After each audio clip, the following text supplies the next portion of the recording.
Welcome to Pod Save America. I'm John Favreau. I'm Dan Pfeiffer.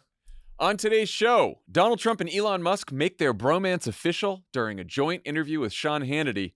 But is the honeymoon over for the American people? How's that for a cable-esque tease, Dan? That's almost sports radio-esque. Yeah. We'll talk about why these two men are so in love and why new polling shows problems for both of them. Then, hours after telling Hannity he'd never support cuts to Medicaid, Trump endorses the House budget resolution, which drastically cuts Medicaid, even as Republicans in Congress are starting to squirm about all the DOGE cuts and firings that are starting to hurt their constituents. And later, Dan talks to former federal prosecutor Andrew Weissmann about the purges going on at the Justice Department, the prospects for the corruption case against Eric Adams, and much more. But first, I know it's hard to keep up with all the news lately and that people don't tune in to this particular podcast to hear the two of us just riff on global affairs. Their mistake, not ours. I do think it's important for everyone to understand that this week, America has essentially switched sides in the war between Russia, a repressive, brutal dictatorship, and Ukraine, the neighboring democracy that Russia invaded. On Tuesday's episode, Tommy and I talked about how Trump and his administration have been speaking about negotiating an end to the war in a way that mass murderer Vladimir Putin couldn't have scripted better himself, including Trump's claim that Ukraine started the war, which the whole world knows isn't true, including the vast majority of Americans.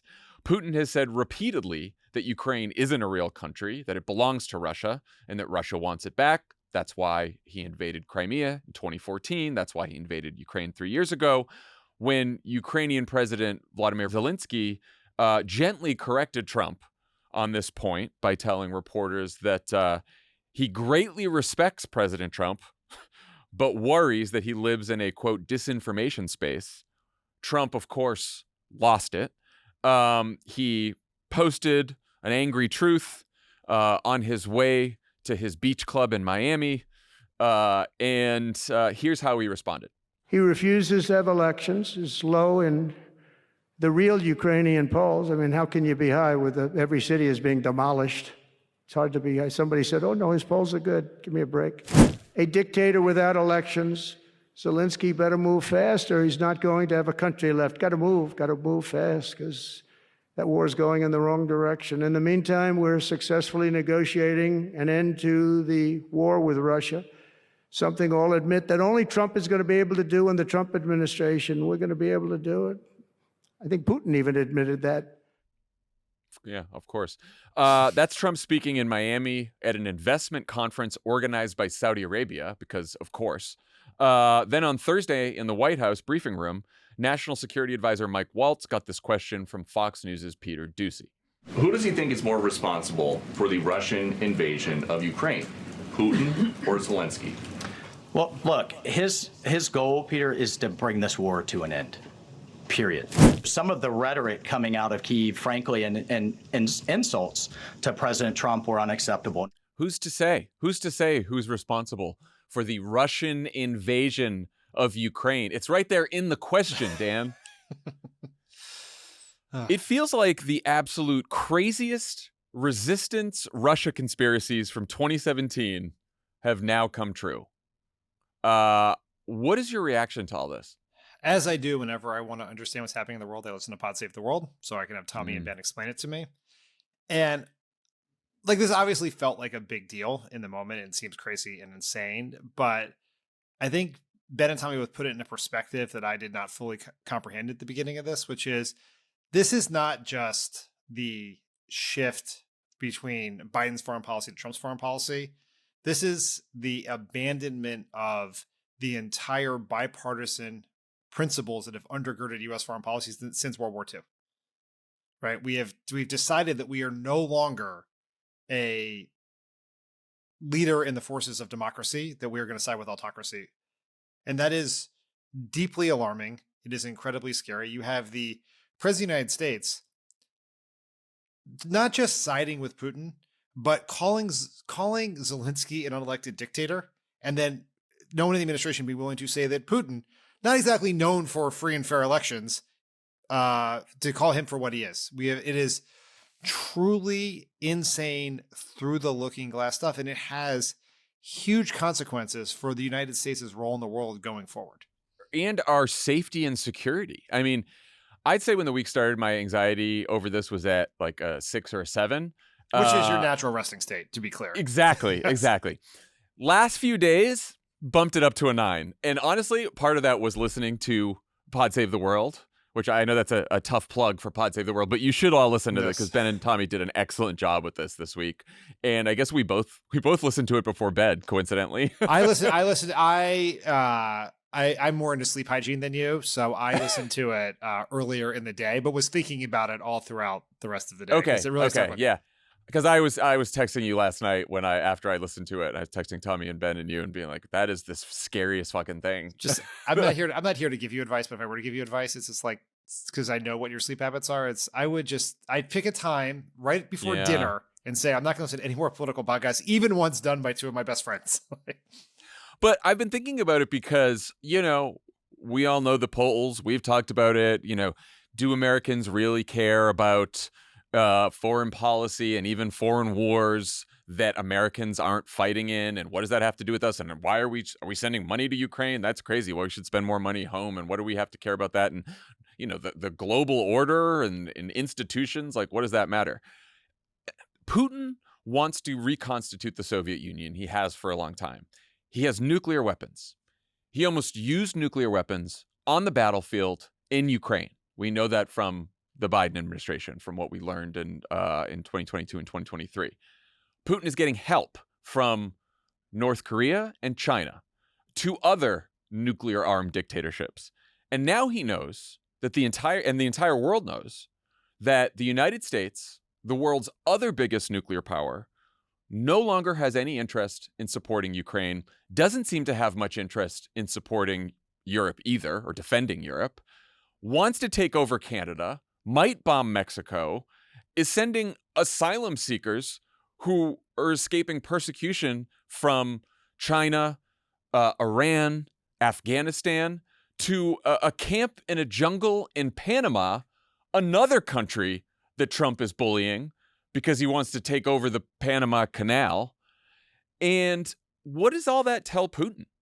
Like, do you think that makes him less likely to invade Europe? Do you think it makes China less likely to invade Taiwan? Or like what?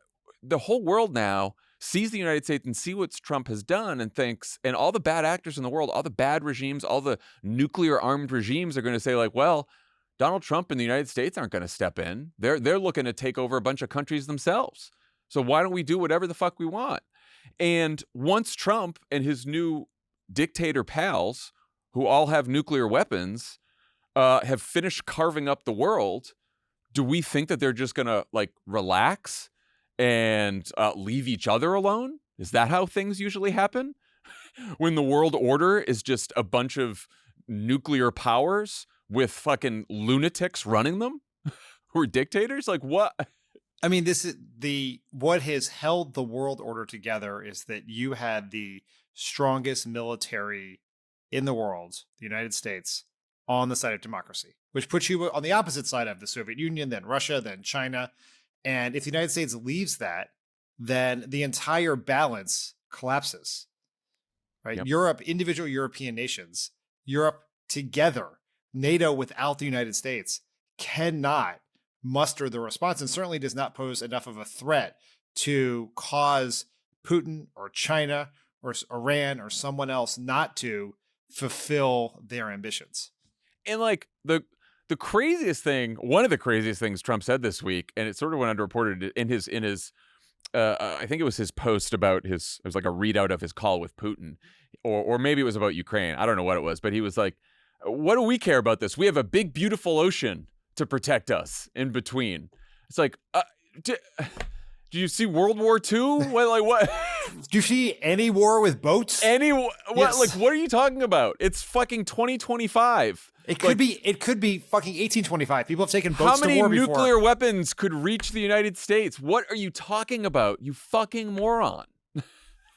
It is really bad. Though, and it like this whole thing and through the campaign, oh, isolationism, America first, we want to turn inward. It's not turning inward at all, actually. That's the It's opposite. Trump going out there and saying, I want to be friends with the other autocrats.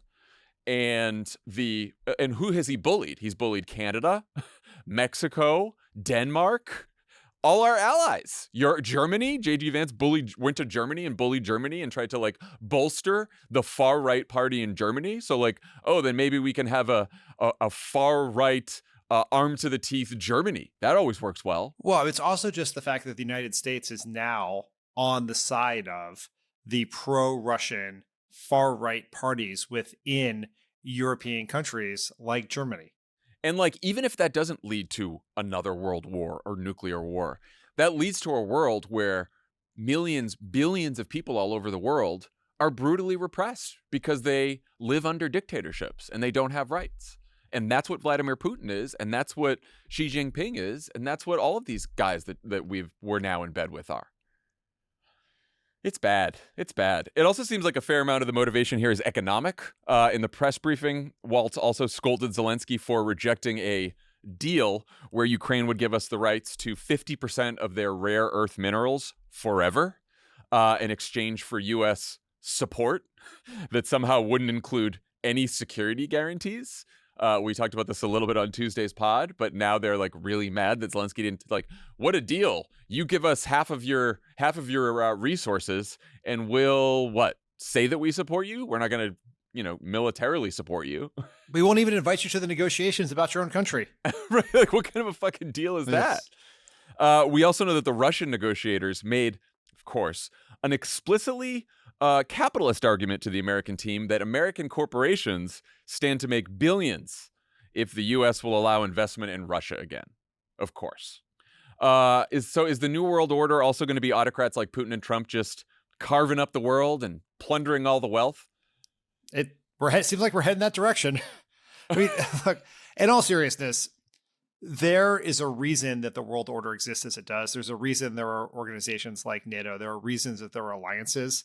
Is that this shit is much harder than Donald Trump thinks it is, right? Even the United States is safer, more secure, stronger when we are working with other people. And even in just this deal that Trump is trying to, you couldn't fucking script this, with Putin in Saudi Arabia without Ukraine, about Ukraine, is how is that going to be implemented without Europe? Right. The United States already said they're not going to provide security. So who is going to do that? Trump is going to, at some point, need these countries for things. They are major U.S. trading partners. They are our allies. We are involved in security agreements and intelligence sharing agreements with them all over the world. And so there is, Trump wants to head in one direction, but there is a reality to foreign policy in a complicated, interconnected world that is going to make it hard.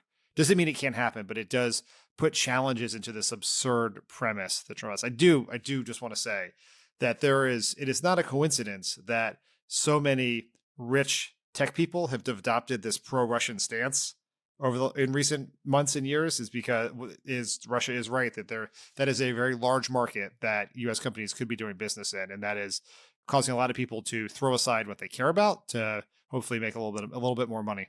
Well, yeah, and corruption is a feature, not a bug, of authoritarian regimes, right? Like, the only thing dictators love as much as they love power is money, and that's why they're all surrounded by oligarchs, and they spend all the time stealing from their own people, who then hate them, and then they repress. That seems familiar. I can't put my finger on it, but it seems like we've been running into that recently. You know what? That's a great segue. I've read the outline. I knew what we were doing here. Oh, you did? Okay, yeah. I'm glad. That's so nice. Donald Trump and Elon Musk sat for a joint interview with Sean Hannity that aired on Tuesday night, which didn't make too much news, but was mostly notable for how nauseating it was to watch. Let's listen. They want you two to start, they want a divorce. They want you two to start hating each other. Well, I respect him. I've always respected him. Well, I love the president. I just want to be clear about that. I love the president. I think President Trump is a good man. It's nice the way he said that, There's something nice about it. Not once have I seen him do something that was mean or cruel or wrong. I couldn't find anyone smarter, right? We settle on this Well, guy. thanks for having me.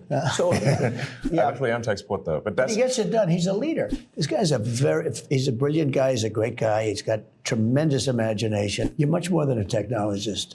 You are that.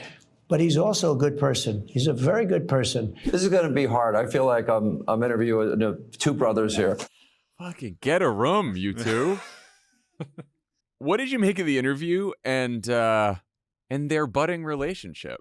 It is a phenomenal achievement that Sean Hannity could host an hour-long interview with two of the world's most famous and controversial people famous for saying interesting, crazy, insane things, and have that interview make no news. You said not much news, no news.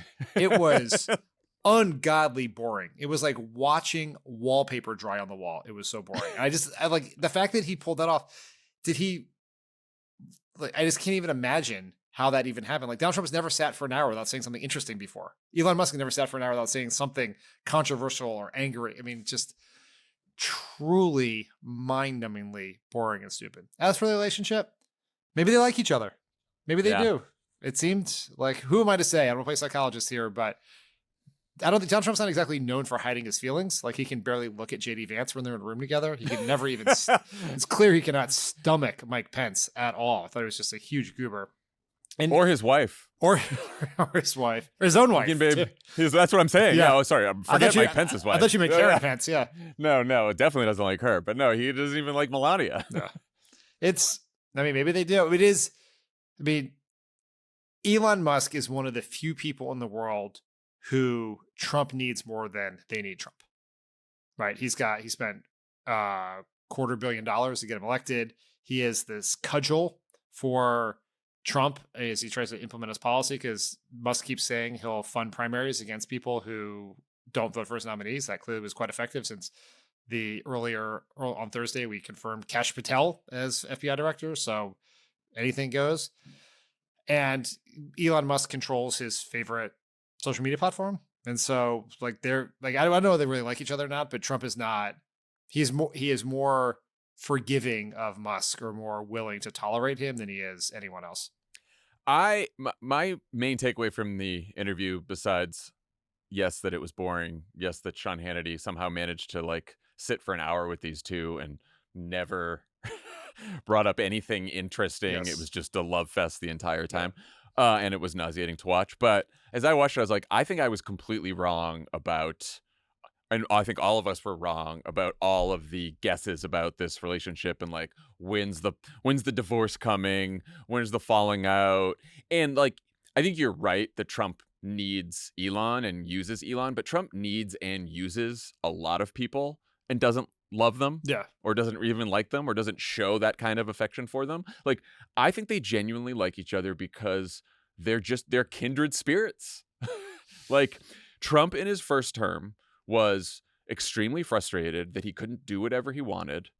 It was lawyers and his advisors and people in the federal government telling him no, or this is against the law, or this is a bad idea, or whatever. And now he's got another famous rich dude, authoritarian, who doesn't care about laws, doesn't care about other people's opinions, thinks he knows everything, and is willing to be his enforcer. And that's what he needed, right? No one else has been able to take what Donald Trump wants to do, much of it illegal, much of it corrupt, and do it for him. And I think the reason that Elon does it is because he's been radicalized. He craves attention. He craves recognition, wants to be even richer and more powerful. And of course, also he confuses attention and recognition. And both of them do. Both of them have this deep, bottomless need to be loved. And they can't get it. And neither of them are truly happy until they're just keep wanting. They want more money, more power, and they found a kindred spirit in each other. I think they genuinely like each other. It's interesting because like you point out, they're very, very similar people, and usually two people who are exactly the same, particularly powerful people, butt heads immediately, because you can see in the other person what you subconsciously don't like about yourself. But that doesn't seem to be the case here. And I think maybe with Trump, it is he respects two things more than anything else: money and attention or fame. And Elon Musk has more of both than any other person on the planet. He's the only Very person. good point. Especially a good point on the attention. Yeah. He's the only, and that is why. Well, I agree with you that they genuinely like each other. But even if they didn't, it's one of the reasons why Trump is. I do not think a divorce is coming. Is because if they're the only person on the planet that Trump would probably be worried to get into a online spat with would be Musk. He controls Twitter. He gets more attention. He is better at it. And like he is, no one else has a megaphone as big as Trump's, with the possible exception of Elon Musk. Small thing, but at one point, I think we played the beginning of it in the clip, which is when Hannity's like, "Oh, they're trying to drive a wedge between you two," and Trump responds by saying, "Like, I know, I saw that." He's like, he goes, "They're so bad at it. Democrats are so bad at it. I used to think they were good at it. They're really bad at it." And you know what? He's right. Yeah, because it has been so fucking glaringly obvious. It's what I keep thinking about what you said, which is like reading the stage directions, you know, and it's like President Elon, President Musk, and time has them behind the fucking desk. And it's like, can we like just everyone's got to learn the art of subtlety just a little bit here? Yeah. It's so painfully obvious and cheesy. Like it's of course what Democrats are trying to do by driving a wedge through them is obvious to Donald Trump and Elon Musk. Like, try better, try harder, guys. We can't communicate our own economic policies to our voters with a $2 billion of advertising money. I don't think we're going to be able to tweet our way into splitting up Donald Trump and Elon Musk. It's just embarrassing. Today's presenting sponsor is Simply Safe Home Security. Love is in the air, but so are porch pirates and other threats. Protect the ones you love with Simply Safe. Simply Safe can help provide peace of mind with proactive protection that helps to stop threats before they even have the chance to break in. Love it. What do you think about Simply Safe? It helps with the porch pirates. I set up a Simply Safe. Very easy to do. Did it right out of the box. You can customize it to your home for your various porches and doors and porticos, gates, windows, transoms, bay windows, French doors. And then you install it. Works perfectly. App. Love the app. Great app. Highly recommend it. You like the Active Guard outdoor protection that can help prevent break-ins before they happen? Do I? No long-term contracts or cancellation fees. Monitoring plans start affordably at around $1 a day. 60-day satisfaction guarantee or your money back. Named Best Home Security Systems by U.S. News and World Report 5 years in a row. And by John Lovett 8 years in a row. That's right. Visit simplysafe.com/cricket to claim 50% off a new system with a professional monitoring plan and your first month free. That's simplysafe.com/cricket. There's no safe like Simply Safe. Pod Save America is brought to you by Lumen. Did you know that when your metabolism is working properly, you will feel the benefits in literally every aspect of your life? Lumen is a valuable tool that can give you insights to create a healthy metabolism for your body. Lumen is the world's first handheld metabolic coach. It's a device that measures your metabolism through your breath. And on the app, it lets you know if you're burning fat or carbs and gives you tailored guidance to improve your nutrition, workout, sleep, and even stress management. All you have to do is breathe into your Lumen first thing in the morning, and you'll know what's going on with your metabolism, whether you're burning mostly fats or carbs. Then Lumen gives you a personalized nutrition plan for that day based on your measurements. You can also breathe into it before and after workouts and meals, so you know exactly what's going on in your body in real time. And Lumen will give you tips to keep you on top of your health game. Lumen's all the rage here at Crooked. Everyone's just blown into their Lumen. You can't stop, won't stop. Figuring out what their what's going on with their metabolism, getting some nutrition plans, figuring out after their workout how much fats or carbs they're burning. It's great. We love it. Because your metabolism is at the center of everything your body does, optimal metabolic health translates into a bunch of benefits, including easier weight management, improved energy levels, better fitness results, better sleep, and more. Take the next step to improving your health. Go to lumen.me/crooked to get 20% off your Lumen. That's LUMEN.me/crooked for 20% off your purchase. Thank you, Lumen, for sponsoring this episode. This show is sponsored by BetterHelp. We love therapy, right? We do. Everyone needs therapy, even if you don't think you need therapy. You definitely do. The less you think you need it, the more you need it. Doesn't mean something is wrong with you. No. But it helps to talk to someone. You got to talk to sit somebody. down and have someone who their job is to just listen and to give you advice. Otherwise, you try to change the name of Greenland to Red, White, and Blue Land, or you try to make a movie where an ape plays a musician. A lot of people that could use therapy in that White House. Yeah, and Congress. Including the 2 billionaires in charge of the country. Yeah. Boy, they both could use therapy. Anyway, if you're listening, Elon, go get some BetterHelp. What if there was someone that can just be a dad that hugs these men that need dads? And if you can't do that, BetterHelp is a good option. Just a government dad. BetterHelp is fully online, making therapy affordable and convenient, serving over 5 million people worldwide. Access a diverse network of more than 30,000 credentialed therapists with a wide range of specialties. Easily switch therapists anytime at no extra cost. Try BetterHelp. Visit BetterHelp.com/PSA to get 10% off your first month. That's BetterHelp, HELP.com/PSA. One bit that did make a little news, Trump acknowledged, quote, inflation is back, before saying, I had nothing to do with it, and blaming Biden. You and I talked about how some polling from a few weeks ago showed that most people don't think Trump's doing enough to bring down prices. There's been a slew of polling this week that basically says the same thing, and also shows some deterioration in Trump's political standing. Trump's approval ratings are now underwater across the board. His economic approval, notably, is worse than his overall job approval. People like what he's doing on immigration. Other issues are okay, but like he's actually underwater on economic, even worse than his job approval. And Elon Musk's approval ratings are even worse. Pew has Musk at 42% favorable, 54% unfavorable. A new Quinnipiac poll has 55% of voters saying that Elon has too big of a role in the government, with only 36% saying his role is just right. And a new Reuters poll shows 71% of respondents agreeing with the statement, the very wealthy have too much influence in the White House. Washington Post analysis headline on Thursday was this: polls show Trump's honeymoon is over. What say you, host of Polar Coaster and author of Message Box? I'm so glad you segued to that Message Box, because if you were listening to this on Friday morning, in your inboxes right now is Boom. my take on this very question.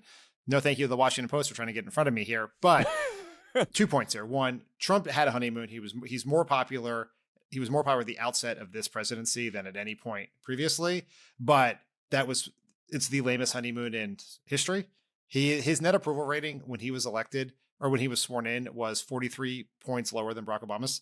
He was even like about 15 points lower than Joe Biden at the same point. He is the only modern president with lower approval ratings at the outset of the presidency than Donald Trump in 2025 is Donald Trump in 2017. Yeah. But having said that, the direction of the polls is very clear. He is now back. He's back to mid 40s, which was in most of these polls, which is where he was. That's sort of his the high end of his range for much of his first term. And there are three reasons for this, and they're pretty clear in the polling. One, as you pointed out, is the economy. His economic approval rating in the Reuters poll has dropped to 39. It has dropped significantly over the last month. You saw this in the CBS poll that 2/3 of voters thought he wasn't focused enough on lowering prices.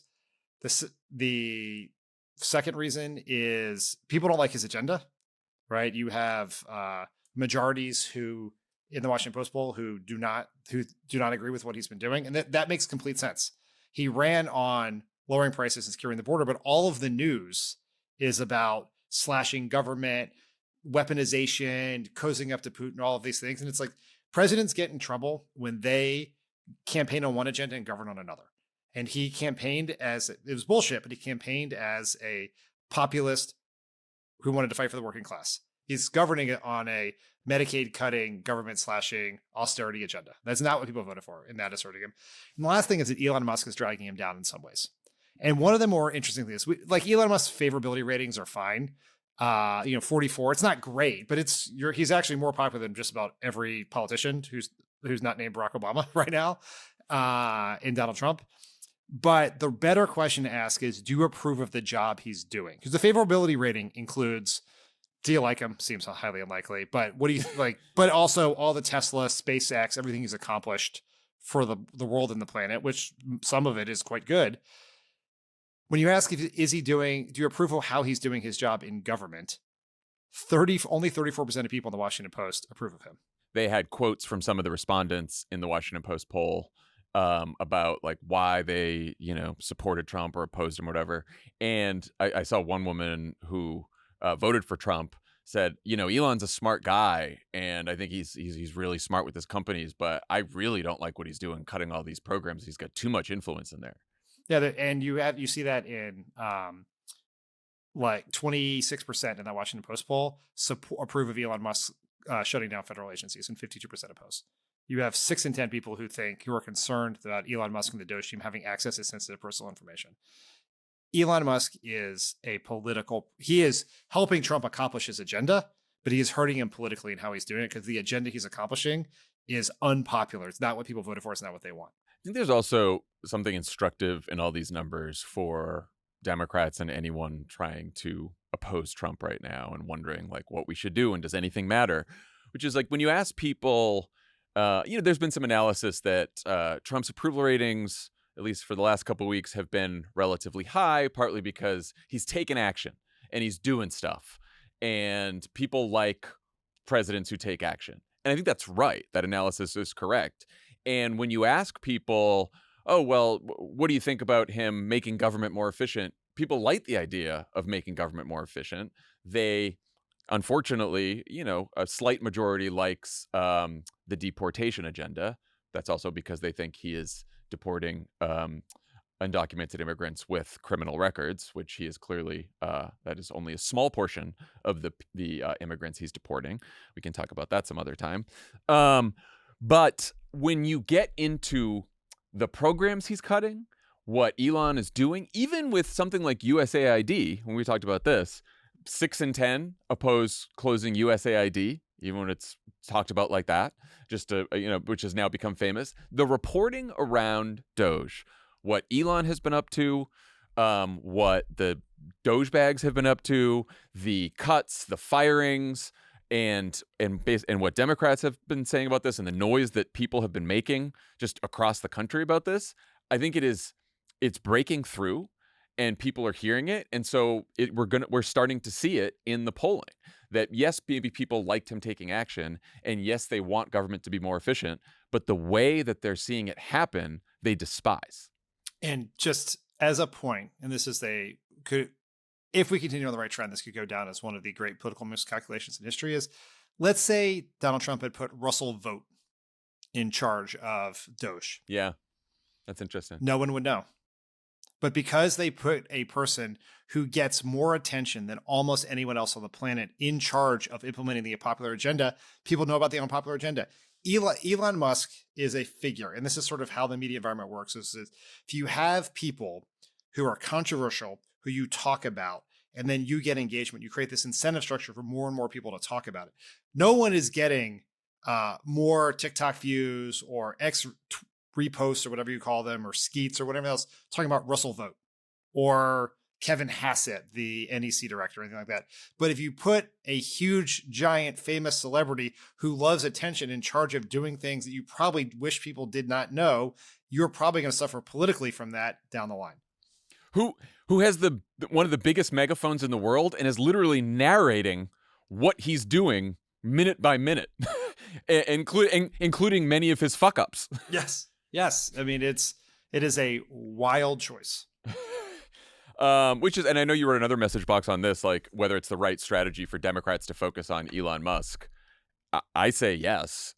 Yeah. I mean, I know that's the conclusion you came to as well, but I don't see any downside to this.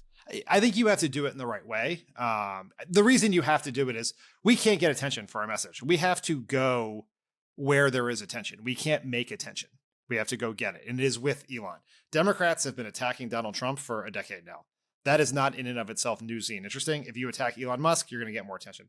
I do think it's important to weave it into a larger narrative and not like just simply calling Elon Musk a dick, although it was quite funny when Robert Garcia did that. That's not exactly what we have to do here. We have to make Elon Musk be a data point in a larger story, not just about Trump, because barring a dramatic change to the Constitution, he's not running again, but about the Republican Party that's going along with this, right? About the corruption, about the influence of the world's richest man rooting around in our government, affecting agencies that are investigating his or regulating his companies. It has to be part of a larger story about corruption, because the polls show that people are very concerned about the influence of corporations, billionaires, and Elon Musk specifically. And so we should make that part of the story. And how it's affecting you. And he's destroying jobs. And he's breaking government services that people depend on and that keep us safe.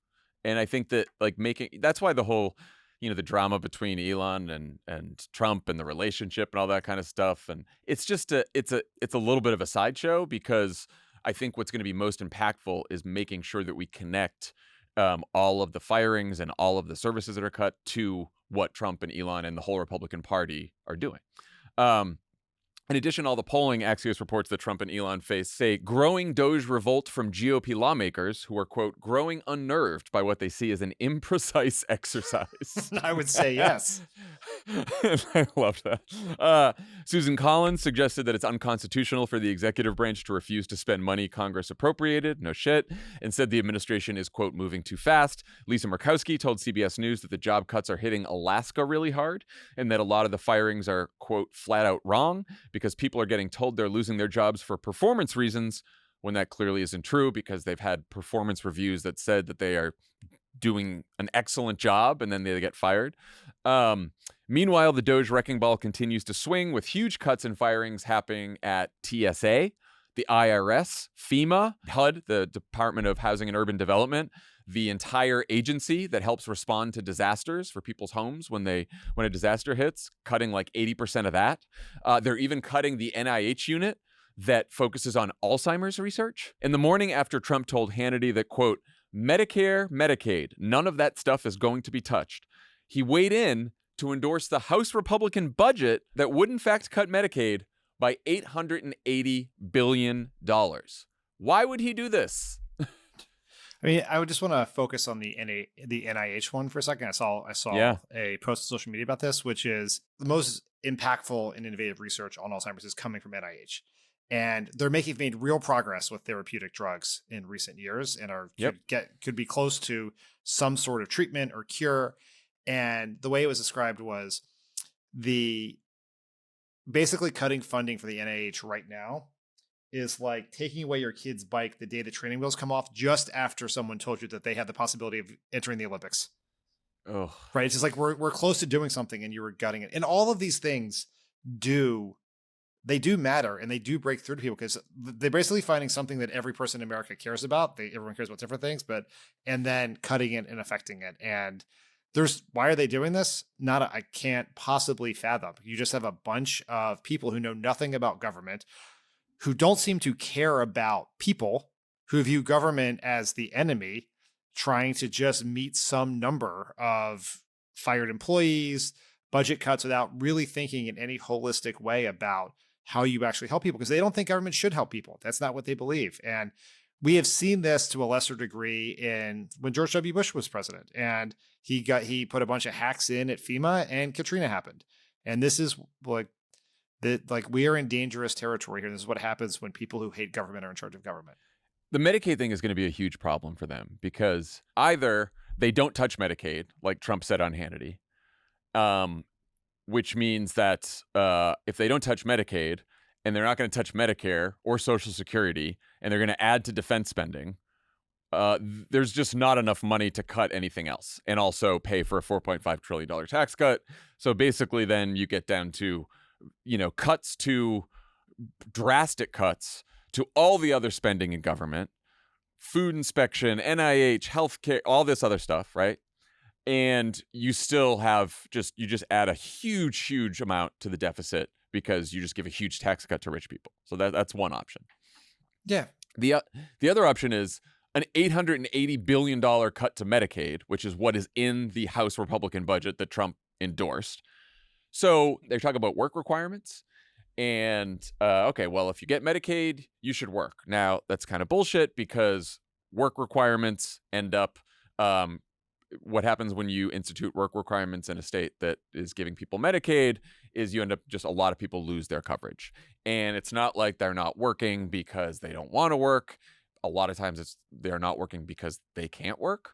And regardless, if you instituted work requirements, it would save you about $100 billion in Medicare. Okay, so they want $880 billion, so you still get $780 billion to go. Okay, Medicare covers 72 million Americans. It covers nearly half of all births in this country. Half, 2/3 of all nursing home stays. Working class people who are just above the poverty line are on Medicaid, and so you start, and by the way, a lot of these people who are on Medicaid, probably most of the people who are on Medicaid now, are in red states and are Trump voters, which is why Steve Bannon's out there saying, why would we cut Medicaid? We can't cut Medicaid. And they're going to have problems both on their right flank, I think, cutting Medicaid among some of the populists like Bannon. And they're going to have a ton of problems, they already are, with Republicans, House Republicans and Senate Republicans who were in vulnerable districts and states in 2026. So I don't know how they're going to get all the math done here and get all these cuts done, because you cut $780 billion, $880 billion from Medicaid. You are throwing millions and millions of people off their health care. I mean, it's a politically insane thing to do. And you're right, how they get it done. I mean, the most likely scenario is they just pass the whole thing. Like, one way in which they could do it is they just pass it with no pay-fors, right? You can do some things on how they do the CBO scoring, the Congressional Budget Office scoring, to make it seem less added to the deficit. And you can make it 9 years instead of 10 years. So you can know the budget when there's all this nerdy stuff you can do. It's still unpaid. It's all gimmick. It's all gimmick bullshit. Right. But can they get House Freedom Caucus members who are demanding trillions of dollars in cuts to go for that? Right. Maybe Trump just is like, do it, or else Elon Musk will fund a primary challenge and I'll send my pardoned January 6th goons after you. Well, he got them last time, right? He did get them to do this. Is exactly what this was how things played out in 2017 when they passed their tax cut. Now it's a much narrower majority now. Now you can lose, by the time this happens, 3 people probably. But it's fascinating that they are taking on this sort of truly insane thing to do. And it's even more insane now that the Republican Party is branding itself as this multiracial working class coalition, that you're going to kick a lot of your coalition off healthcare. It's actually it is by the numbers way worse politics than repealing Obamacare. Way worse. It's more people for more things in more parts of the country. And Bannon gets it, and Josh Hawley gets it. But then I guess they were in their Senate caucus meeting, and Ted Cruz was like, Medicaid cuts must be on the table. And there was a lot of applause because it's still Paul Ryan's party. And I bet we're going to see Elon Musk tweeting about how we need to gut Medicaid too. Oh, the fraud in Medicaid. So much about fraud. Oh, it's going to be a whole thing. I mean, he's already doing it on Social Security. So I don't think that's going to help their cause either. One thing that might help their popularity is the idea they're floating now to take some of the savings that DOGE is allegedly making and return that money to taxpayers in the form of tax refunds or checks or something. There's this idea floating around that they take 20% of the savings, the DOGE savings, and they use it to pay down the deficit, and they take another 20% and they hand out refunds to everyone of $5,000 checks, a $5,000 check for every family. What do you make of that proposal? It seems like it's probably great politics. It seems like Trump is going to love it because he loves sending checks to people. Like, in his somewhat simplistic brain, just giving people money means that they'll support you. So I think he will like it. I think there are some real challenges to doing it. One, almost certainly would increase inflation. So that's one. Although Kevin Hassett, who is an economist, I believe, and Trump's economic advisor, said it would not, which means he should have to turn in his, because he said if you give people money, they'll spend it. It's like, yeah, that's you're overheating the economy. So that's one. Two, Mike Johnson, Speaker of the House, today said that it was a non-starter for him because his caucus wants to. That's more spending, right? He wants to take those. I was going to say he's doing the math. Yeah. To get to $5,000 a family, right? And first of all, they cut out everyone who doesn't pay income taxes, which is 40% of people in the country, right? So then you're given $5,000, and it's $400 billion is 20% of the trillion that they're thinking they're going to save in spending cuts. But first of all, DOGE has saved a couple billion so far. So the idea that they're going to get from a couple billion to $1 trillion and then give everyone a rebate seems a little fanciful. But I wouldn't be surprised if at the end of the day, the tax cut package includes something that they call a DOGE rebate that is some number much smaller than $5,000 that Donald Trump and Elon Musk both signed together with hearts over the eyes in their names. And then well, you remember this is what George W. Bush did in the 2001 tax cut. He sent people checks. It's too appealing to Donald Trump and to Elon Musk to avoid. So I could see some version of it ending up in the final, but it's certainly not $5,000 checks, and they're certainly not finding $1 trillion in DOGE cuts that aren't incredibly unpopular. Yeah, that's right. All right, one more thing before we go to your interview with Andrew Weissmann. right before we were recording, Elon Musk did take the stage at CPAC, and he didn't make a lot of news, but the appearance was so special that I asked the team to put together some highlights so that you and I could react to them in real time for the first time. Have you seen any of this? I caught like one part of it maybe, but I was rushing and I just told Saul, you give us the supercut and Dan and I will react. Yeah, I was doing the Andrew Weissmann interview immediately before we recorded, and I learned about his appearance not long ago. So cool. Let's do this. Amazing. This is the chainsaw for bureaucracy. Chainsaw! In Europe, they put people in prison for memes. Yeah, we want to go see it and just make sure, like, somebody didn't spray paint some lead or something, you know? Yeah. Like, is this real gold? Fight at the bar? Yeah, we're fighting the Matrix big time here. Legalized comedy. I am become meme. What is it like inside your mind? I mean, my mind is a storm. Yeah. So, it's a storm. So he walked out, Dan. He's got sunglasses on indoors and a heavy gold chain, and he's holding a chainsaw. He, I don't think he was okay. He seemed kind of fucked up. I don't know if he was just a little punchy, a little silly, but he wasn't making much sense. Something else that happened while he's on stage, literally while he's walking out with the chainsaw, there is a tweet from Grimes replying to Elon, and it says, Grimes is mother of some of his children.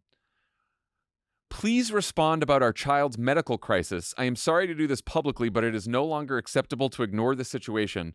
This requires immediate attention. If you don't want to talk to me, can you please designate or hire someone who can so that we can move? That's heartbreaking. Dark. Yeah. Dark. And this is now the second mother of his children this week that has reached out to him on his platform. Ashley St. Clair is apparently he's fathered a child with her. Yeah, the details of that whole thing are very complicated, I think. I was going to say, I don't need to talk about them, and also I couldn't even if I wanted to because it's too complicated to understand. But this is what was happening while he was out on stage talking about how he is meme and we should legalize comedy, and he's yelling and he's talking about his mind and going to this whole thing now that he and Trump have about going to Fort Knox to make sure the gold is there. What the fuck is happening?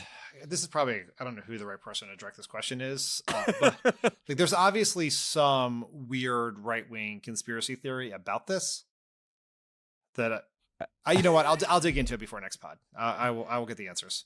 Anyway, in case you were wondering who the enterprising journalist that interviewed Elon Musk was, it was a Newsmax host. Oh, of course. Anyway, that's Elon at CPAC. All right, when we get back from the break, you'll hear Dan's interview with Andrew Weissmann about Trump's attacks on the rule of law. One quick thing before we do that. A reminder that now through tomorrow, Saturday, February 22nd, you will get 25% off new annual subscriptions to Friends of the Pod. It's the best way to support the work we do here, and you get access to special shows, ad-free episodes, our Discord community, and more. If you're a monthly subscriber, upgrading is quick and easy. Just visit crooked.com/friends or subscribe through the Pod Save America Apple feed. When we come back, Andrew Weissmann. Pod Save America is brought to you by Z-Biotics Pre-Alcohol. Let's face it, after a night with drinks, you don't bounce back the next day like you used to. I certainly don't. Nope. I usually have to make a choice. I can either have a great night or a great next day. Until I discovered pre-alcohol. Z-Biotics Pre-Alcohol Probiotic Drink is the world's first genetically engineered probiotic. It was invented by PhD scientists to tackle rough mornings after drinking. Here's how it works. When you drink, alcohol gets converted into a toxic byproduct in the gut. It's this byproduct, not dehydration, that's to blame for your rough next day. Pre-alcohol produces an enzyme to break this byproduct down. Just remember to make pre-alcohol your first drink of the night. Drink responsibly, and you'll feel your best tomorrow. I got another satisfied customer, my friend Bob. Bob? He was we were at a dinner party Saturday night, and I told him about Z-Biotics, and he said, really? Is this, because there was some extra Z-Biotics floating around, really? Is this a real thing? And the next day he texted me, he goes, man, you were right. They did it. Wow. I'm fine. Bob. That's for you, Bob. With pre-alcohol, I can stay on track and not let winter travel and celebrations throw me off course. I hate when celebrations throw me off course. It can't be thrown up by celebration. Not with everything that's going on. Go to zbiotics.com/crooked to learn more and get 15% off your first order when you use Crooked at checkout. ZBiotics is backed with a 100% money-back guarantee, so if you're unsatisfied for any reason, they'll refund your money, no questions asked. Remember to head to zbiotics.com/crooked and use the code Crooked at checkout for 15% off. Here to talk about all of the chaos happening in the Department of Justice and the potential collapse of our whole system of law and order is friend of the pod, Andrew Weissmann, a former federal prosecutor, MSNBC legal contributor, and host of the excellent podcast Main Justice from MSNBC. Andrew, welcome back to the pod. Yeah, we're going to do all of that in 10 minutes or less. That's fall right. of Western democracy. That's right. That's really the running theme of all of our podcasts this last month here. So ours as well. Yeah. All right, Andrew, let's start with the shakeups at the Department of Justice. This week, Trump ordered the firing of all the Biden-era U.S. attorneys, saying the department is too politicized. This has caused quite an outcry and levels of concern from people out there. Is this normal? Is it concerning to you? What do you think?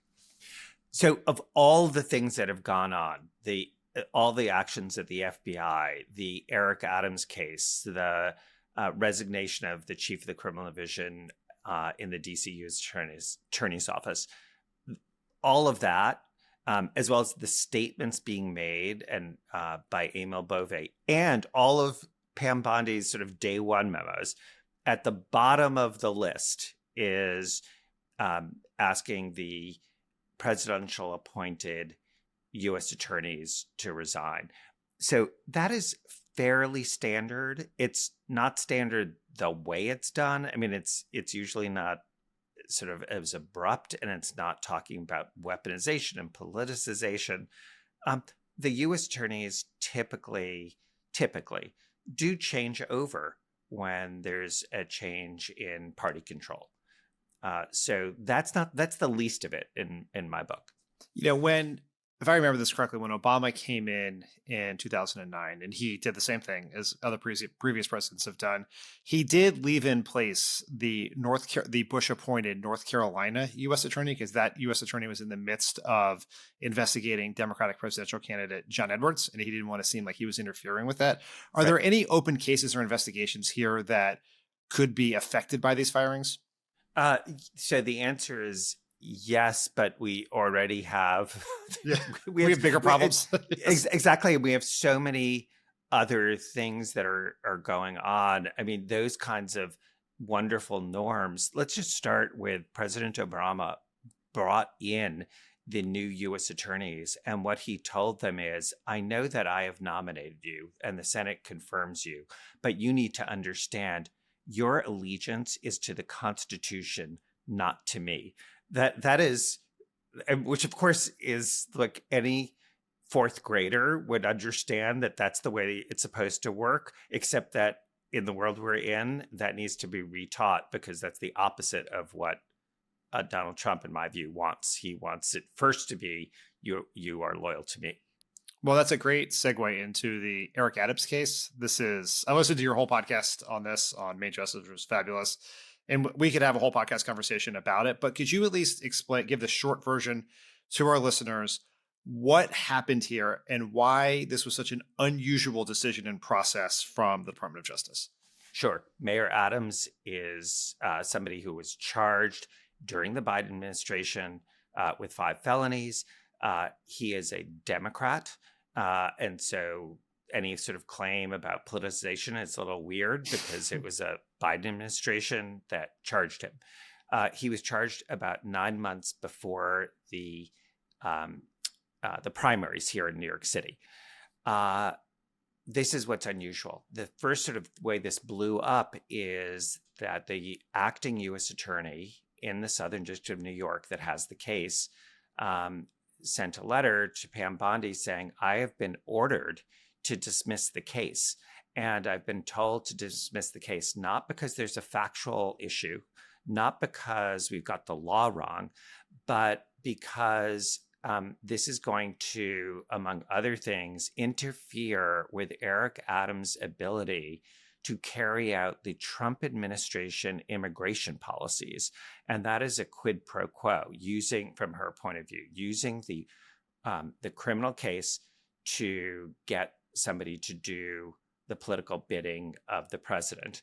And to make sure that he's doing that, she says, they want us to not dismiss the case for good. And that could be achieved also by the president pardoning Eric Adams, but they don't want that. They want to do is dismiss it without prejudice so that it's dangling over his head like a choke chain, so that he has to do their bidding. And in fact, he has done that. He then appeared on Fox News saying that he would allow ICE agents to come into New York City to effectuate arrests in locations. That's against the law, right? That's exactly right. So one point I made with Jen Psaki is this: the current mayor of the city of New York is under indictment federally currently with 5 felonies. He is out on bail, and he is on TV saying ICE agents should come in and violate local law. So that's the state we're in. A motion has been made by the acting deputy attorney general to the judge overseeing the case to do just what he had directed the Southern District prosecutor to do. The reason he had to do it is, I think we're up to 8. I might have my math wrong. I never do math in public. So it's either 7 or 8 prosecutors, career people, some with stellar sort of conservative credentials, have resigned over this, as they should, because the idea that you would use the criminal law to do your political bidding is, imagine, Dan, that the next step is, I'm going to ask a Democratic Congressperson, I'm going to say, you know what? I'm willing to suspend your criminal case, but you're going to vote with the Republicans during that time. And let's see how your voting record goes and if you toe the line. I mean, that is a quid pro quo also. Or imagine that Eric Adams said to Emile Bovee, I'm going to give you a bag of cash right. to do this. I mean, all of those things are why you're seeing so many career people say, this is not the role of the Justice Department. And just think about that awesome power that would give the president and the Department of Justice to actually bend people to their will on the pain of being criminally prosecuted and going to jail. There was a hearing in this case this week, as you pointed out, that the Deputy Attorney General had to make the argument himself because it appears like no one else would do it. What recourse does the judge have here? Could the judge deny the motion to dismiss? And if that were to happen, who would prosecute the case? So the law is extremely favorable to the government because prosecutorial discretion is something that is recognized as almost uniquely an executive branch function. And as you point out, Dan, if the court were to say you have to go forward, the Southern District of New York, or now the Public Integrity Section, because the case was moved from the Southern District to the Public Integrity Section by the Deputy Attorney General, where, by the way, he moved it, and what happened was prosecutors resigned in the Southern District. He moved it to the Public Integrity Section. The Public Integrity Section people resigned because people are like, I didn't sign up for this. So what can the judge do? He has a narrow ability to say, I'm denying the motion. And if necessary, he could appoint somebody to go forward. He could decide that he's going to have the case dismissed, but with prejudice, not without prejudice, so that there isn't this sort of Damocles or choke chain component to it. He could hold a factual hearing. That's what I would do, because you need to know what is is there a quid pro quo and what's the nature of it, and make people have to testify under oath. One of the little tidbits that I want to make sure people understand is Danielle Sassoon, the Southern District acting U.S. attorney who resigned, noted in her letter that when they had a meeting with the acting deputy attorney general, the former Trump criminal defense lawyer, a New York minute ago, that he ordered her people to stop taking notes and then confiscated them.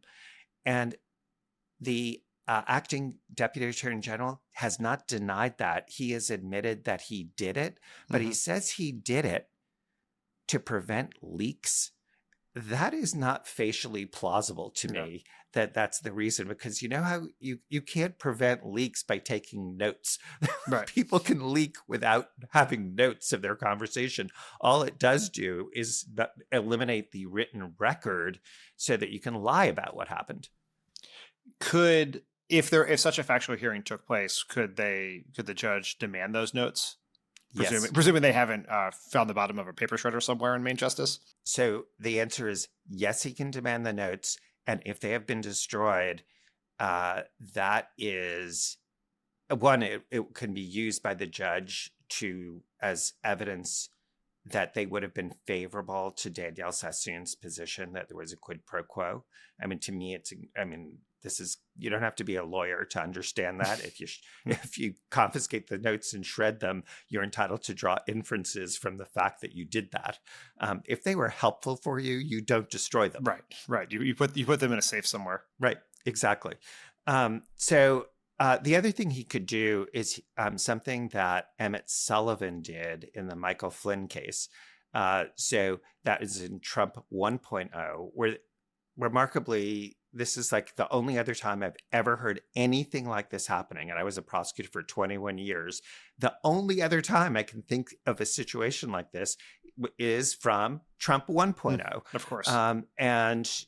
There, what the judge did is he appointed somebody to represent the public interest. He said, I've got the government and the defense aligned here, but they may not be presenting everything, because I have Danielle Sassoon's letter saying that's not what happened here. So Emmett Sullivan was in that situation, and he appointed a former judge, John Gleason, to represent and advocate with respect to the law and what else the judge should consider. It doesn't mean the judge had to agree with what that amicus said, but it was important to have another voice at the table when the whole idea is that there's a collusion between the government and the defense at issue. Last question on this. I'm sort of obsessed with it, so I've gone a long time on it, but could a local prosecutor, maybe Alvin Bragg, take up this case? Absolutely. So this is like music to my ears, because I wrote a short piece for Just Security. Can I just give a big plug? Because please. Even though I'm on the board there, the people who do the day-to-day work are so great. Just Security is affiliated with NYU Law School, where I teach. It's just a great place for independent, smart analysis. It's also got a litigation tracker. So if you're trying to keep track of I think we're up to 80 cases that have been filed since January 20th with respect to the actions of this administration. You can sort of see it there. But I did a short piece pointing out that Alvin Bragg, the Manhattan District Attorney, definitely has the legal authority to do this. And he has the state crimes that are entirely comparable to the federal crimes. And I sort of matched them up. And I think your listeners know that Alvin Bragg has done this before, where he has stepped into the breach, obviously most famously with respect to the Donald Trump case when the feds balked, but he did it in the Steve Bannon case as well.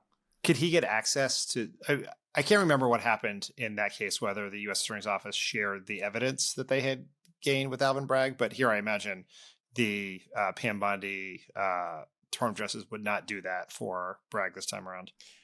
I agree with you that if it has not happened already, their position would be they would not want to do it. Yeah. But there's reason to think that it may have happened already. We wouldn't know it because it would be under seal. But when Danielle Sassoon was still, the acting U.S. attorney, she could have shared that. It is legal to do that under, just to be nerdy, Federal Rule of Criminal Procedure 6 that governs federal grand jury secrecy. There's a provision that permits the federal government to share that information with the state prosecutor. And so that may have happened. And it's worth remembering that although it's not on the same charges, Alvin Bragg has a case involving public corruption of a principal advisor to Mayor Adams. So he's already in the mix. Now, it's not the same scheme. I just want to make sure, as people know, it's not apples to apples.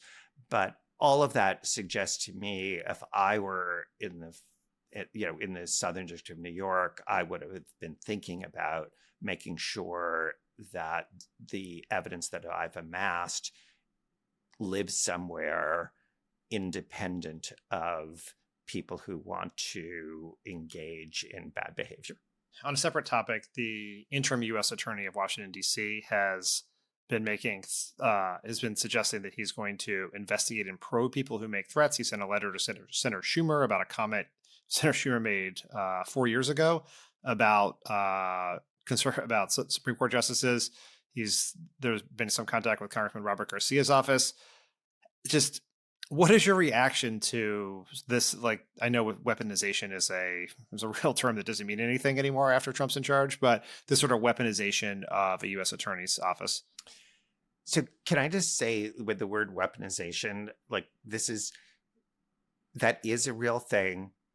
I don't want Donald Trump to be able to co-opt it to say, no, you're doing it. No, I'm doing it. Facts matter. And what we're seeing is the actual weaponization of the Department of Justice. And so, I'm big on, if you want to use a label, where are the facts to support it? And that isn't something that they have. In my view, what Ed Martin is doing, I mean, he's never, as far as I know, has never been a prosecutor. He's engaging in behavior that is completely thuggish. And this is one of those things where at some point the worm will turn and he will not be in that position. If he engages in behavior that is criminal, there are sanctions for that. If he engages in behavior that violates professional norms, I know this seems small bore, but he can be sanctioned and actually disbarred. So one of the things that I think there's already a bar complaint against him is he is the acting U.S. attorney. He previously was doing defense work and was actually the counsel of record on January 6 cases for those defendants. There's nothing wrong with that. I mean, if being a defense lawyer on controversial cases can be a very noble thing. He did both at the same time. He actually sought to dismiss cases where he was the prosecutor and the defense. That is not allowed in the legal profession.